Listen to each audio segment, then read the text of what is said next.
Shri Swami Samarth. Good morning सगळ्यांना. जसा 8वा महिना सुरू झाला तसं डॉक्टर म्हणाले की तुम्ही चालणं थोडं वाढवा. ते सकाळ आणि संध्याकाळ रोज अर्धा अर्धा तास मला चालायला सांगितलं डॉक्टरनी. आणि त्यात मी माहेरी लवकर आल्यामुळे इकडे जास्त काही काम सुद्धा करत नाही, त्यामुळे मग डॉक्टर म्हणले की चालणं कंटिन्यू ठेवा. मग सकाळी लवकर उठून गार्डनमध्ये गेले.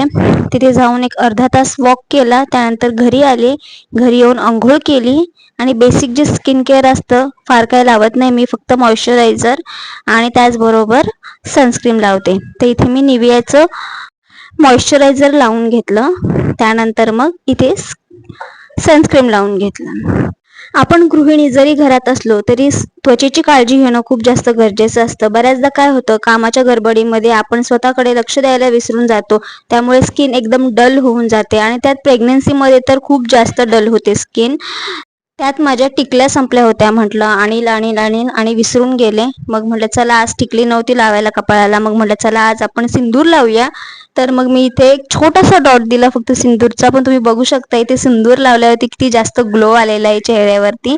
तोपर्यंत मम्मीने इकडे सगळी देवपूजा करून घेतली होती. मस्त छोटीशी अशी देवासमोर रांगोळी काढली. त्यानंतर देवांना आंघोळ वगैरे घालून घेतली. फुले वगैरे अर्पण करून धूप दीप नैवेद्य दाखवलं. त्यानंतर तिने पंचोपचारे देवाची पूजा करून घेतली. पोथी वगैरे सगळी तिने वाचून घेतली. मग म्हटलं चला, आता तिची पोथी वाचून झाली तर आता आपण वाचून घेऊयात. पण आता काय होतं, प्रेग्नन्सीमुळे जास्त वेळ बसता येत नाही पोथी वाचायला. एका ठिकाणी कंटिन्यू 1 तास बसलं की मग बॅक पेन, पाय सुद्धा खूप दुखतात. मग म्हटलं चला आता आपण खुर्चीवर बसून पोथी वाचूया. तर मग इथे खुर्चीवरती बसून मी स्वामी चरित्र सारामृताचं पाठ केलं. म्हणजे पूर्ण 1 ते 21 अध्याय वाचून घेतले. आणि दुपारच्यासाठी म्हटलं चला आज आपण अप्पे करूयात. तर इथे दुधी आणला होता. दुधी भोपळ्याची भाजी घरामध्ये फारशी कोणाला आवडत नाही. मग म्हटलं चला आज आपण छान असे याचे अप्पे करूया. पण याच्यामध्ये काय कमी झालं तेच कळलं नाही. अजिबात व्यवस्थित अप्पे आले नाही. एकदम हा पदार्थ फसला माझ्याकडून. व्यवस्थित ते निघालेच नाहीत अप्पे. त्याच्यामध्ये जेवढे पदार्थ घातले होते, जसं की दुधी भोपळा, रवा, दही, सगळं वाया गेलं. मग म्हटलं जाऊ दे, आता नेक्स्ट टाइम आपण पुन्हा एकदा ट्राय करून बघूया. एकदा पदार्थ फसला म्हणून गिवअप करण्यापेक्षा पुन्हा एकदा ट्राय करूया. पुढच्या वेळेस नक्की येईन.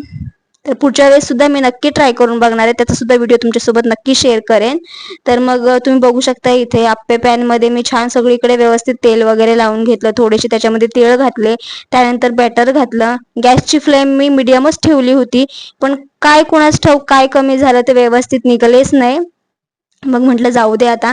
आणि संध्याकाळी मला आज तांदूळची भाजी खायची इच्छा झाली होती. मग म्हटलं मार्केटला जाऊया. तिकडून येताना केळी घेऊन आले.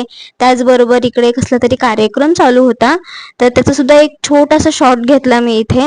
नक्की काय चालू होतं ते काही कळलं नाही मला. आम्ही जास्त वेळ थांबलो नाही कारण खूप जास्त गर्दी होती तिथं. त्यानंतर मग पुढे गेलो. तांदूळची भाजी घेतली.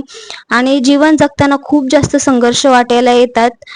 ते आज मी या बाईकडे बघून मला कळलं. तिथे फ्लॉवर्स घेऊन बसली होती विकायला, पण छोटं बाळच्या सोबत होतं. साधारण 1 वर्षाची किंवा 1 वर्षापेक्षा सुद्धा कमी वयाची मुलगी असेल. तिला घेऊन ती तिथे फुलं विकायला बसली होती. त्यांच्याकडे पाहिलं की कधी कधी असं वाटतं, श्री स्वामी समर्थ महाराजांनी आपल्याला खूप जास्त सुखात ठेवलेलं आहे.